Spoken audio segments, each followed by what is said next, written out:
Okay, good morning, everyone. We are here at the Boston Antiquarian Book Fair at the Heinz Convention Center, November 2018, and we are here with Lizzy Young, bookseller, who's got lots of exciting things to talk about and announce. Yay. So welcome. Thank you. Welcome to the Hi, video Kara. project. Hi.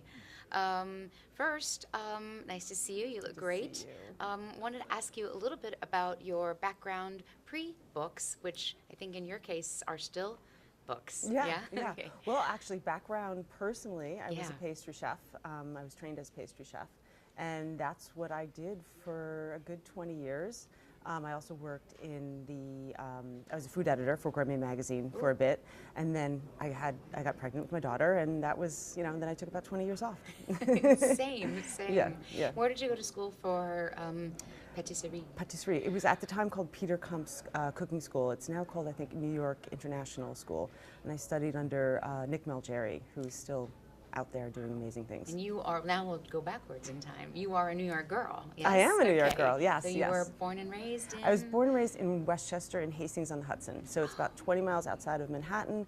It's a cute, adorable little town that has kind of everything, working class, intellectuals. Everybody was, going back and forth into Manhattan. So I got to grow up in a really kind of, magical place. It is a magical environment. Yeah. And in a magical house, I would think also, because your father is? Is a bookseller, Roy Young bookseller.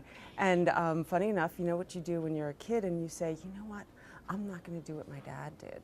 So I'm not going to read books. So I think like the first 12, no, not 12, about 10 years of my life, I was like, I'm not reading books. My sister was a big reader, so, I was like, yeah, that was really silly. And then later on, I was like, wow, that was a really silly move. You're making up for it now. I am making up for it Making now. up for it wonderfully now. And so you are local. And at what point did you, after being an amazing mother for those young years, did you transition into being part of the business? Well, I actually remember vividly visiting my dad at the New York Book Fair. And I think my younger daughter was still definitely in high school. And, talking, and he turns to me and he says, wow, do you think Julia would be interested in the book business? And I turned to him and I said, what about me? Wow. Wow.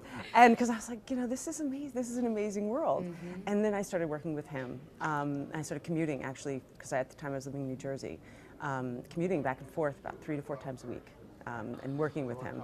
And I worked with him for about 4 or 5 years. And then I realized, oh, there's a little specialty gap here with the things that I love. So. And what was that specialty gap? That specialty gap is culinary. So I could be around food, but I didn't have to get into the kitchen. Yeah. I don't have to get dirty. Joy. Yeah, exactly. Joy in the art of a not joy, cooking. like I don't have to get, be in a 110-degree kitchen.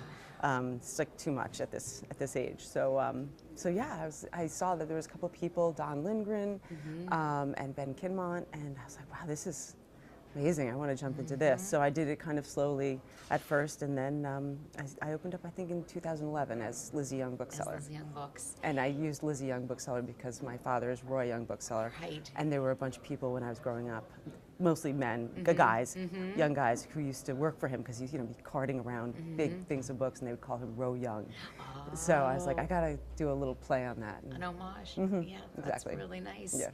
So as you were looking at that niche, you already had the language and the vocabulary of this industry, which is a really great advantage. But did you have much of a language and a vocabulary and a feel for the landscape of the book world? I didn't until I started working with my dad. I didn't really know that it existed to a certain extent, even though I grew up with it. Yeah. You just don't really have a feel for it until you're actually in the middle of it and starting to catalog books. And I was, cataloging his books, and realizing that every day I can learn something new. And then I can do that in the field that I like too. So that was kind of fun. The sense of discovery is what keeps exactly. a lot of us going Exactly. every single day. Yeah.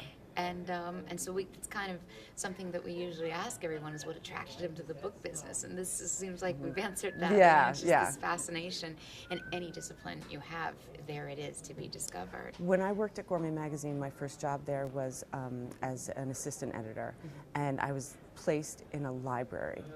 It was a huge library of cookbooks. And I remember sitting there, and I was fairly young at the time. I thought, if I can do this for a living, this would be amazing. Yeah. And I'm turning, this is what I'm doing. That was over 25 years ago. So, Yeah. So going back to those beginning years when you debuted Lizzy Young, those early years in your part of the trade, what are your fondest recollections as you segued into being you? my fondest recollections, I think just learning about other people's specialties.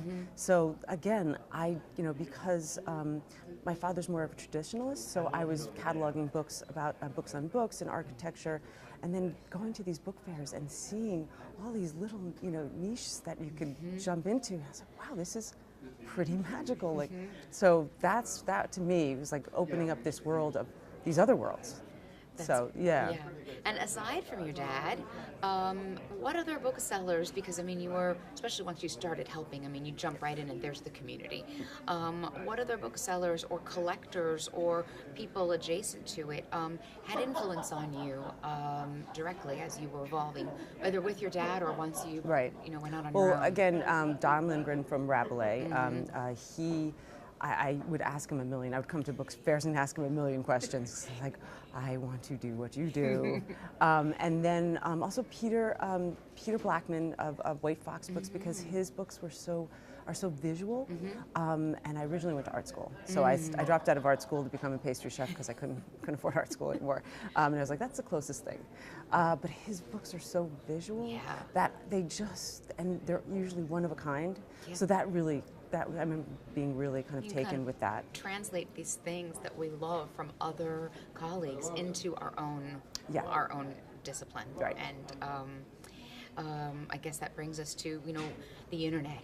We always kind of ask this in these interviews. When you of course came on with it fully in swing, and so you've dove right in. Are your books online? Yes, they are online. I have my own website, and I sell on all the obvious channels, but I also sell on things like Etsy because of the cookbook aspect and the people. That's a good place for that. So and I'm always that's important looking. for us all to think about. Where's the cross appeal for our buyers? They're not all just running to our website just because we magically go online. Where are they? And that's of course, like the big issue is you feel sometimes like you're out there in the middle of nowhere, and you're like, come see me. You have your own wonderful website. Do you keep a selection of books for before they go online for private buyers or for fairs, or how do you navigate keeping fresh material? That's a bigger question, but no, it's there's so much that I haven't cataloged that's that's sitting never there. A concern, so right? basically, okay. So we always have things held back. No, there's no holding back. I have so much. Because I find things. I find handwritten manuscripts. There's so much that I need to get to. So talk a little bit about the specific things that you're handling. What excites you? Because you're a culinary specialist, but it's just not first edition Julia Childs, is it? No, it's so much not. more. So there's one of the great things about cookbooks is one of the places that it's acceptable to write in a book. And the other thing that people do and did a lot was leave things in the books, little pieces of ephemera that they either wrote recipes on the back of letters, things like that. So it tells a specific personal story, and there's these just little treasure troves of somebody's life that really kind of bring to life this person. And this time, whatever time it was that these books were put together. So that is really fun, and that is actually taking me into things like women's work that have been under-documented, and not necessarily just in the food world, but also in what women were doing working-wise on a day-to-day basis. In the 17 to 1800s, early 20th century. Yeah, I always say paper doesn't lie. Whereas a book did get edited. Right. But paper tells the exact story of what Aunt Rose was feeling and thinking as she was searching for enough sugar for this recipe or substituting oranges. So it's almost like every book is an archive, maybe. And those little notes that people write are just really kind of bring that person back. Yeah. Yeah. And that experience of having history move forward is, I'm sure, what you love about it. Right. What do your customer base? I mean, they're not just cooks. Everyone cooks. So it's all of us, yeah. right? So it's kind of everybody. You know, of course, there's institutionals that that buy things from me for not necessarily the reasons you would think of. Okay. So you're looking at a manuscript, and they're looking at how much water did it take to make this recipe at a time when there was no running water in the house. Wow. Right. So it's not always the obvious of why institutions buy things like this, because it's not obvious. And also Right. the other thing is that it's easy to teach some of these things because everybody has an experience with food. Yes, So not it's- everybody hires an architecture or is an architect, Right. right? Right, but right. everybody has to turn a Right, tap on. right. And that is amazing. That's got to be so Yeah. limitless. Yeah, it is kind of, you get a little carried away sometimes, but yeah. And so that is so exciting. So on Etsy, your own website, limitless interest that one can take in these both commonplace and extremely rare things that you come across. What are some of the new ways that you're venturing out to get your things visible for the masses besides the web? Oh, Or do you do catalogs? I do haven't you done- have an I- open shop? I am actually opening a shop Oh my in a gosh. week. That's exciting. It's really exciting. It's really exciting. In my neighborhood in Brooklyn, Okay. 4 blocks from my apartment, so I can actually walk to work. It's a small space, but in a really great neighborhood that's very food-oriented. A lot of restaurants and destinations food-wise, and so I'm really looking forward to actually sitting in an open shop and not in my apartment. I think we're beginning to see the trend of a reversal of this, of opening doors again. Will you be open in a traditional, 9 to 5 way? I will be not 9 to 5, but You know. more, like 12 to 8, Wednesday through Sunday. Oh yeah, my gosh. yeah. And will you use the space just to have books on shelves or other things that we see in a traditional book space? Well, Like- I'm going to have some new Okay. stuff too. I'm going to have authors coming in and doing talks and doing book signings, and that will bring. This is my theory. Let's see what happens. People that are already interested in the field, and then they come in and they say, "Wow, I didn't know there was a book about the production of sugar in Cuba in the 1700s," and so I get to share these things with people who are already interested, and that will be fun. Yeah, that will be fun. We get 2 announcements in one interview. The floor is open to the public. Well, I wish you the best of luck in that venture. Thank you. We can't all wait to see it. Looking back on these last pre-bookstore chapters, what are some of your biggest disappointments, if you had to find one, and your biggest excitements and unanticipated, treasures that you found or things that surprised you? The high and the low. Okay. Pre-open shop. Pre-open shop. The disappointment is I have so much ephemera. Okay. And it's so hard to show ephemera because So it's hard. flat. Yes. And they're so exciting, it's so visually interesting, and they can be so important. But they tend to get lost, and I haven't yet figured out how to properly give them their due. I love posting things on Instagram because it's a visual and it's fantastic. Yeah. But it is kind of, I'm puzzled still about It the is. ephemera side. Storage, cataloging, and displaying. It's And really challenging. You can have a lot of it, and you're like, "Ooh, I forgot about this. It's been sitting underneath something else." And so, yeah, I haven't figured that out yet. So at Instagram, let's go back to the ways that you were putting yourself out there with a store on the web, but you're using web a little differently than maybe other generations are thinking about the web. It's not just magically being online. Right. You talk now about Etsy, about Instagram. What is it about these mediums that work for your type of material and maybe work for everyone's antiquarian material that they perhaps haven't considered? It's a little snapshot, and Okay. it's just simple because I feel like everybody's fairly visual, and especially in this day and age of having a phone on you, and you're not shouting out at people a big long paragraph. It's just a picture, and it usually is, all this material is very interesting, and people don't necessarily see it. And just like Jello is fascinating to me, and it's so they're There's parish covers for Jello, right? there's Nashville amazing Parish things. did, doing Yes, illustrations. yes, for he did. early- yeah. So it's just a snapshot, and it's so quick, and it's easy. It doesn't take a lot of time for me to do. So Well, this is almost a reversal from, Could Bob Harris, in the beginning of Bob bookselling, we Harris have in baby Route bookbins, and we have 217, old you school have a lists guest that at are the literally door. The text main only, entrance to the hall. and interesting, having Come people to, call and be meet your inspired. guest at the Now we've main come entrance. full Bob circle, Harris. or full half circle, right, to visual first. And I mean, I use this in my own book selling, a visual first method, and Right. then descriptor later, being captured by, that little square. exactly. It really is. It's working for you. It's working for me. I mean, I don't necessarily sell a lot that way, but I get my brand out there. I get a lot of interest, and I get a lot of crossover.